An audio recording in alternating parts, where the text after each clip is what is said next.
اس آیت کے بارے میں اگرچہ ایک اختلاف ہے اور ہمیشہ سے ہے، قدیم ہے، پرانا ہے، کوئی جدید نہیں ہے۔ آیا یہ آیت ہر سورت کا حصہ ہے یا نہیں ہے؟ سورہ فاتحہ سے پہلے لکھی ہے، سورہ بقرہ سے پہلے لکھی ہے۔ قرآن مجید کی 114 صورتوں میں سے صرف ایک صورت ایسی ہے جس کے شروع میں آیت بسم اللہ نہیں لکھی جاتی، اور وہ سورہ توبہ ہے۔ باقی 113 صورتوں کے شروع میں لکھی ہوئی موجود ہے۔ لیکن آیا یہ ان صورتوں کا حصہ ہے یا نہیں؟ اس ضمن میں مدینہ منورہ، بصرہ اور شام کے جو قرات ہیں، قاری حضرات، اساتذہ قرات، ان کی رائے یہ ہے کہ یہ کسی صورت کا حصہ نہیں ہے، بلکہ صرف بطور علامت، فصل کے طور پر، کہ یہاں سے ایک نئی صورت شروع ہو رہی ہے، یا ان دو صورتوں کے مابین یہ ایک نشانی ہے فصل کی، اس کے طور پر درج ہے۔ اور یہ آیت قرآن مجید میں صرف سورۃ النمل میں آئی ہے، جس کی کہ میں نے ابھی تلاوت کی، کہ حضرت سلیمان علیہ السلام نے جو خط لکھا تھا ملکہ سبا کو، وہ شروع اس طرح ہوا تھا، انہ من سلیمان، یہ خط سلیمان کی طرف سے ہے علیہ الصلاۃ والسلام، وانہ بسم اللہ الرحمن الرحیم، اور اس کا آغاز ہے اللہ کے نام سے کہ جو رحمان اور رحیم ہے۔ صرف یہ مقام ہے قرآن مجید میں سورۃ النمل کی آیت نمبر 30 کہ جس میں یہ قرآن مجید کے متن کا حصہ ہے۔ باقی یہ صرف 113 مرتبہ لکھی گئی ہے، لیکن یہ قرآن مجید کی آیات میں شمار نہیں ہوگی۔ اس کے برعکس رائے ہے، یہ رائے جو ہے، جو میں نے عرض کیا کہ مدینہ منورہ اور بصرہ اور شام کے قراء کی ہے، یہی رائے جو ہے امام ابو حنیفہ کی ہے رحمۃ اللہ علیہ۔ اس کے برعکس ایک رائے ہے کہ یہ ہر سورت کا ایک جز ہے، اس کا لازمی حصہ ہے، اور اس میں شمار بھی کی جائے گی۔ یعنی جب سورہ فاتحہ پڑھیں گے تو بسم اللہ الرحمن الرحیم آیت نمبر 1 ہو گئی، الحمدللہ رب العالمین آیت نمبر 2 شمار ہوگی۔ یہ دوسری رائے ہے کہ جو کوفے کے قراء جو تھے ان کی رائے ہے، اور یہ مکہ مکرمہ کے قراء کی رائے بھی ہے، اور کوفے کی رائے ہے، اور یہی رائے امام شافعی کی ہے رحمۃ اللہ علیہ۔ اب اس سے دو نتیجے نکلتے ہیں۔ ایک تو صرف علمی طور پر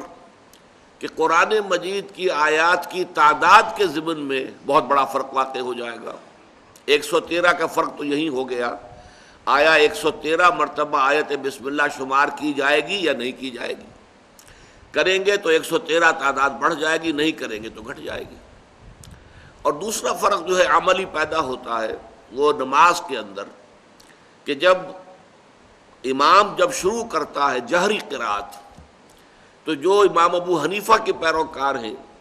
یا مدینہ منورہ اور بصرہ اور شام کے جو قراء ہیں ان کے پیروکار ہیں، وہ آیت بسم اللہ جو ہے وہ خاموشی سے پڑھتے ہیں۔ جہری قرات شروع ہوتی ہے الحمدللہ رب العالمین، اس لیے کہ ان کی رائے میں سورہ فاتحہ شروع وہاں سے ہوتی ہے، آیت بسم اللہ سورہ فاتحہ کا جز نہیں ہے۔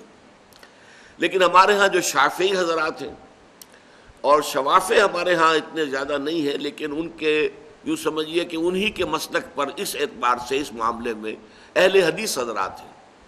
وہ جب جہری قرات شروع کرتے ہیں تو بسم اللہ الرحمن الرحیم کو بھی بلند آواز کے ساتھ ادا کرتے ہیں، پھر یہ کہ الحمدللہ رب العالمین۔ تو یہ ایک عملی فرق بھی واقع ہو جاتا ہے نماز کی ادائیگی میں۔ جبکہ نماز باجماعت ادا کی جا رہی ہو تو جہری رکعت کے اندر قرات کا آغاز آیت بسم اللہ سے ہوگا یا الحمدللہ رب العالمین سے ہوگا۔ اس کی بنیاد اس اختلاف پر ہے جو میں نے آپ کو بتا دی۔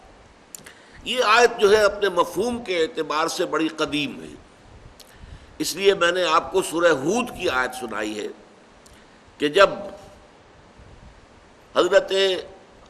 نوح علیہ السلام کو اللہ نے حکم دیا کشتی بناؤ اور اہل ایمان کو اس میں سوار کر لو، اور پھر جب طوفان آیا اور وہ کشتی نے جو ہے اپنا سفر شروع کیا تو کہا گیا قالا، کہا انہوں نے ارکبوا فیہا، اے اہل ایمان اب اس میں سوار ہو جاؤ، بسم اللہ مجریہا و مرساہا، اللہ ہی کے نام سے ہے اس کا چلنا بھی اور اس کا لنگر انداز ہونا بھی، جب بھی وہ لنگر انداز ہوگی تب وہ اللہ ہی کے نام سے ہوگی۔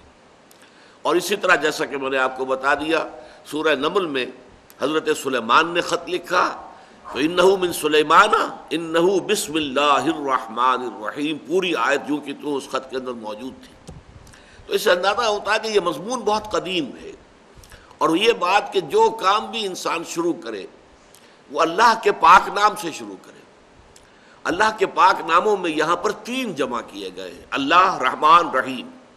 چنانچہ اس پہلی نشست میں آج انشاءاللہ ان 3 ناموں پر گفتگو ہوگی۔ پہلے یہ بات سمجھ لیجئے کہ اس سے برکت کا حصول بھی مقصود ہے۔ ہم کوئی کام کرنے جا رہے ہوں، بسم اللہ الرحمن الرحیم، گویا کہ ہم نے انووک کیا ہے اللہ تعالیٰ کی رحمت کو، اللہ کی رحیمی شان کو، اللہ کی رحمانی شان کو، کہ اللہ تعالیٰ ہمارے اس کام میں برکت ڈالے، ہمارے اس کوشش کو بارآور کرے، نتیجہ خیز کرے۔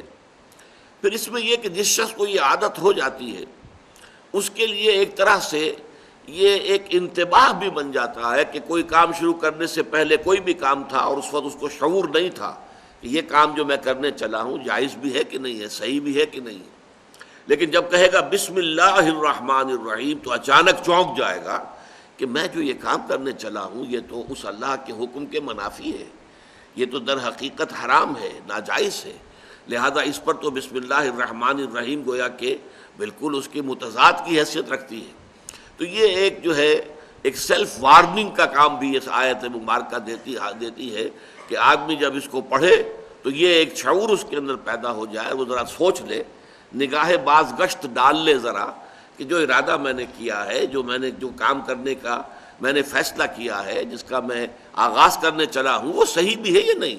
کہیں غلط تو نہیں، حرام تو نہیں، ناجائز تو نہیں۔ تو اس اعتبار سے ہر کام سے پہلے آیت بسم اللہ کا پڑھنا، ہر نیک کام سے پہلے تو لازماً، لیکن جب یہ عادت بن جاتی ہے تو پھر انسان ہر کام سے پہلے پڑھتا ہے، اور اس میں ایک طرح کی وارننگ جو ہے وہ اس کے لیے حاصل ہو جاتی ہے۔ اب آئیے اللہ تعالیٰ کے نام سے کہ جو رحمان ہے اور رحیم ہے، اس آیہ مبارکہ میں اللہ تعالیٰ کے 3 نام آئے ہیں۔ اللہ، اگرچہ اس سے پہلے ہمارے جو بھی اسباق ہو چکے ہیں 4، اور میں یہ لفظ آ چکا ہے، بار بار آیا ہے، لیکن میں نے اس کی وضاحت جو ہے اس کو اپنے ذہن میں مؤخر کیا ہوا تھا اسی درس کے لیے کہ آیت بسم اللہ کا درس ہوگا تو پھر یہ کہ وہاں تفصیل سے ان تینوں ناموں کے بارے میں بحث کی جائے گی۔ اللہ، الرحمن، الرحیم، 3 عظیم نام ہیں اللہ تعالیٰ کے۔